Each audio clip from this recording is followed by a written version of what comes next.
What is up, everybody? Hope all is well. When a game like Marvel's Guardians of the Galaxy comes along, we should stand up and take notice. Let me tell you why. You'd be forgiven for expecting very little from it. Its predecessor, Marvel's Avengers, is considered one of the worst games in recent history, but the devil is in the details. The single-player story was actually decent, rather it was the multiplayer and monetizing that were so bad as to overshadow everything else. Fast forward a year later and Square Enix is trying again with Marvel's Guardians of the Galaxy, but this time it's different. Multiplayer is gone, microtransactions are gone, and they put every ounce of budget into the only thing players of narrative-driven games care about, the story. And holy cow, did they crush it. We'll talk a lot more about it shortly. But it's well written, well acted, tightly paced, and above all, really well executed. It was, for all intents and purposes, a movie you could play. The biggest compliment I can offer is to say I haven't enjoyed storytelling this much since Red Dead Redemption 2.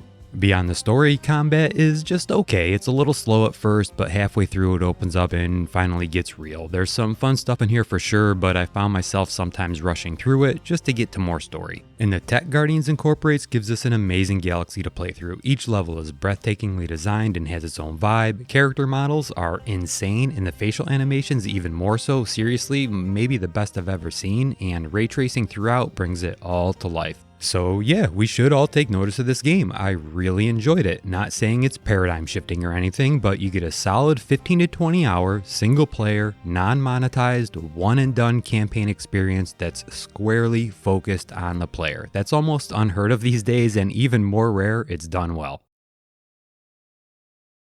Designation, Hallis Hope. Did you say Hallis Hope? There's this thing I gotta do. I'll be right back. We need to get rid of that animal, now. I'm serious, Peter. If it stays on the ship, we all go to prison. No one's going to jail. It's a harmless space llama thingy. Harmless? Remember Inakubi? Not really, no. That's because they scorched the planet because an idiot smuggled in an Exelon. I will eject the beast into space. Whoa, we're not ejecting anything. It'll make us look guilty. It could be carrying Zephron's disease. Which is why Drax is gonna hide in the secret cargo compartment behind Groot's plants. Peter, Jason, Quill. Really? My middle name? Hey, Karel! How you doing? How long's it been? 2-3 years? You look good. You been tanning? Doesn't that scene just ooze the Guardians vibe? A certain level of ridiculousness, legitimized by shockingly good execution and production quality, a purple llama being a pivotal character, Quill's arrested by an ex-girlfriend, the perfect music. This felt like a Guardians of the Galaxy movie. It's great.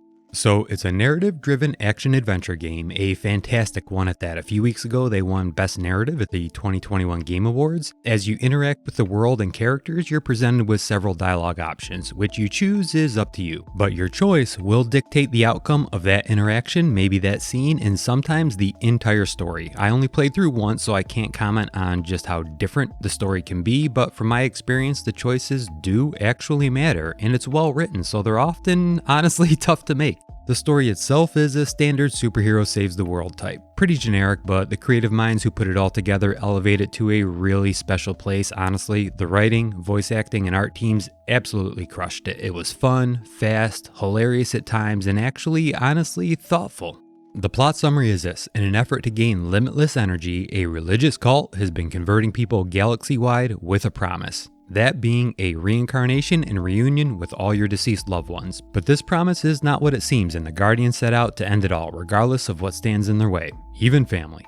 The Guardians themselves are exactly what you'd expect, which is ironic since they aren't officially Disney licensed Guardians, but they're so close that if you squint hard enough, it's the Guardians. Quill is his comically arrogant self, who's a good dude at heart. Gamora, a total badass with a soft side. Rocket's a smartass, grumpy troublemaker. Drax, the best of the game in my opinion, is hilariously dry and hyper aggressive. And Groot is, well, it's Groot. He doesn't say much. The story kicks off with the Guardians at odds. Unsure if this team is the right future for them, they're at each other's throats, almost looking for a way to end it all. And the writers did well, conveying these were heavy emotions the Guardians felt. They had history and fought like only family members can. The story unfolds and plot points, of which there are many, reveal themselves, propelling things forward at light speed. Soon the Guardians find themselves in a situation where they have no choice but to cooperate with each other. The forced reconciliation results in them sharing their dreams and vulnerabilities and coming together again. By the time the story was done, I honestly felt invested, empathetic, and happy for every one of them, each tragic in their own way, yet somehow better for it by story's end. I mentioned there are many plot points, and it's one reason why I love the story. Some are small, and many are huge, but they all overlap to form a compelling, interesting, and epic story. Like a well-written movie, there are many interrelated arcs and twists that keep your attention and curiosity humming. Perhaps the best of it all are the antagonists and secondary characters. Let me introduce you to a few with no context. Speak. Hey there, I'm Star-Lord. Okay. Drax the Destroyer. The undoing of the Mad Titan in the flesh. And such flesh.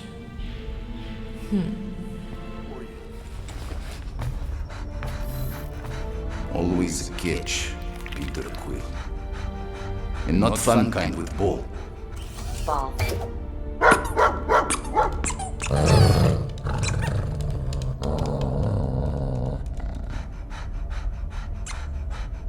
Mantis, are we hot or cold? Room temperature. Okay. Where are Centurion Corell and her daughter? You came here seeking truth. Rejoice. The matriarch wishes to share it with you. Zach. So the shepherds found fresh flock.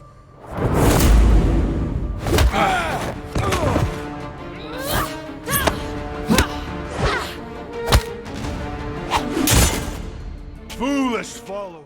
You have to admit, even without context, those are fantastic characters. I'm pretty sure the Golden God is a riff on Thor and Quill in the movies, but I'm not sure. Everything about him is done so well. The writing, voice acting, and design, my god, the design just so top notch. The game made me feel invested for each of them as well. I wanted to see more and hoped they'd pop up again later in the story. Even the bad guy, like the bad guy, which I won't spoil, I honestly had a moment of pity when his true motivation was revealed on his deathbed.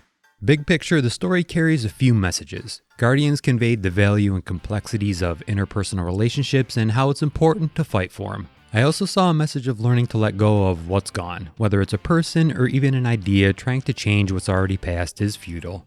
Another one, family doesn't have to be blood. For many, the circumstances of life just dictate otherwise, yet bonds you form with others can often be stronger. And finally, it carried the message of taking ownership over what you do and how you act. That's all I've got to say for the story. It was a straight up A+. Honestly, so good, and it alone reason enough to play the game.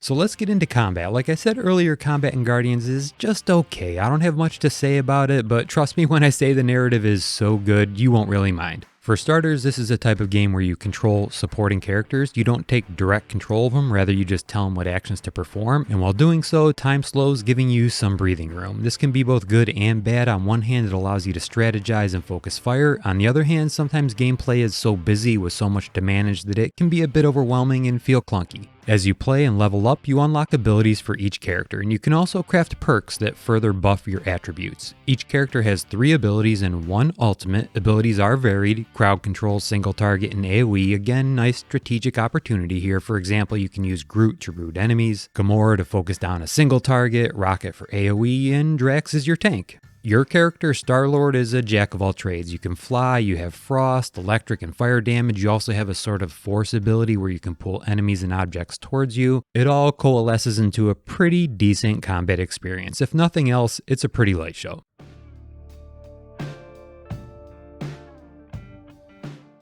I don't normally include a section for graphics and audio, but both are so good they deserve a mention. Guardians is one of the most graphically impressive games I've played, honestly, and the performance is surprisingly good for so much eye candy. First off, ray tracing is included, and it is glorious. The ability to reproduce light and reflections in game worlds naturally can't be overstated, and it's put to great use here. Guardians also has DLSS, image sharpening, 8K support, uncapped FPS, and ultra-wide support. Performance-wise, I'm impressed. I'm running a 10700K 3090 FE at 1440p.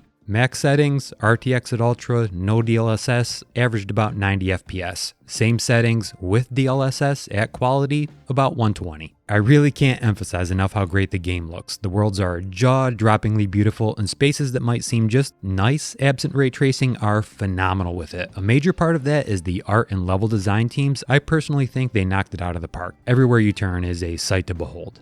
Music, yeah, and music is one of the hallmarks of the Guardians franchise, and the game does not disappoint here either. It's got about 30 epic songs from the 80s that are all perfectly placed in game to really accentuate the experience. Tears for Fears, Billy Idol, Motley Crue, and many more. When A Battle Began and Wake Me Up by Wham started playing, I have to admit I was smiling from ear to ear. Obviously it's all heavily copywritten, so I can't show you examples here, but Square Enix created a YouTube playlist I'll add in the description below.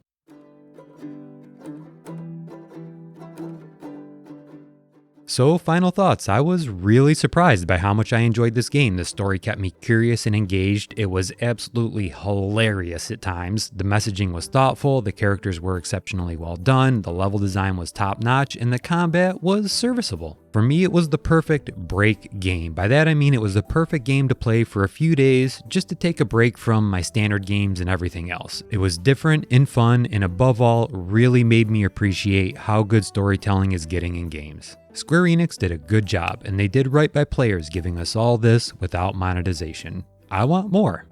And with that, I'm done. I appreciate you taking the time. Take care of one another, and I will see you soon.